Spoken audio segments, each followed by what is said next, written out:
warm greetings to you, my sisters and brothers in the faith. Happiness fills my heart each time I record one of these videos. I'm happy because through them I feel connected to each one of you. And because I miss each of you so deeply, staying connected is so essential for me. I pray you are doing well, staying healthy by continuing to follow the safe practices of wearing your masks. Yes, 2 masks are now recommended. Maintaining the 6-foot distancing, washing your hands regularly and thoroughly, and being careful not to touch your eyes, nose, or mouth. I know you might now be saying, there he goes again. He's told us all this before. Well, let me say this.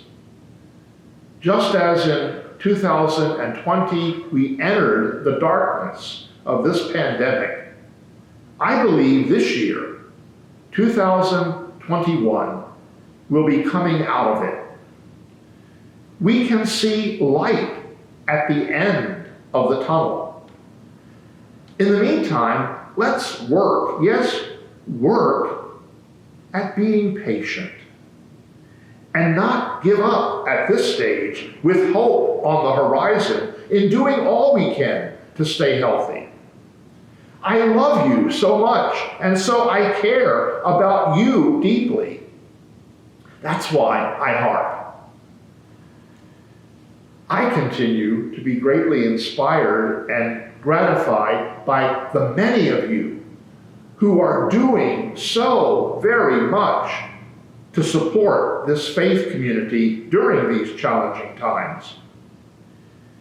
If someone had told me before this pandemic that our church family of St. John the Baptist would not be able to meet in person for Sunday worship or for special worship services such as Christmas Eve, that there would be no in-person gathering for anything, not for any of our many ministries, fellowship, Christian education, Bible study, and outreach among them, for a year and more, not being together in person, but that we would survive it. I have to confess, I would have been skeptical for certain. I would have strongly doubted that could be possible. But here we are, in my view, not just surviving, but vibrant and strong. Why? How? Because of you, God working through you, your commitment, your prayers, your encouragement, and your support through your wonderful and faithful offerings of time and talent and treasure. You're the reason we will come out of these trying days together, stronger and better in spite of them. For me, you are God's miracle. So thank you. And I thank God for you every day. Only one example of what I'm saying is your response to the soup sale on Saturday, February 20th, to raise needed funds for our continuing and strong support for all who are needy in the Milton community and beyond. Already, a host of you have signed up at our website to prepare 4 quarts of soup or more for that sale. And I'm confident more of you will be volunteering in the days ahead. Additional information and a link for doing that are provided in this newsletter. At his weekly meeting with the Episcopal clergy in Delaware, Bishop Brown announced this week that he is continuing to suspend in-person worship. St. John the Baptist, as I have mentioned before, has submitted to the diocese our plan for regathering, but in coordination with our neighboring Episcopal parishes. And our plan has been approved by the bishop, but with no date set as yet. Again, in-person gathering is suspended for now.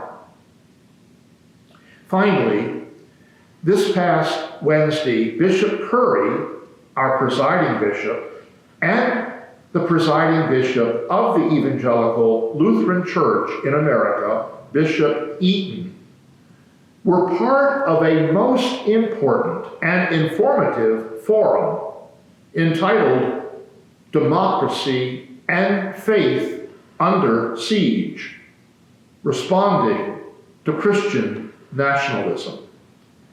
I highly recommend that you take time to watch it. There is a link for doing that in this newsletter. Now, a plea. Please never, ever hesitate to call me for any need you might be having, even if it's simply to chat and to catch up. I welcome any and all connections with you. And I'm very sad whenever I hear you were hesitant to do so. My great desire and my fervent prayer is to be connected with you and minister to you in every way I possibly can, but I need your help to do that.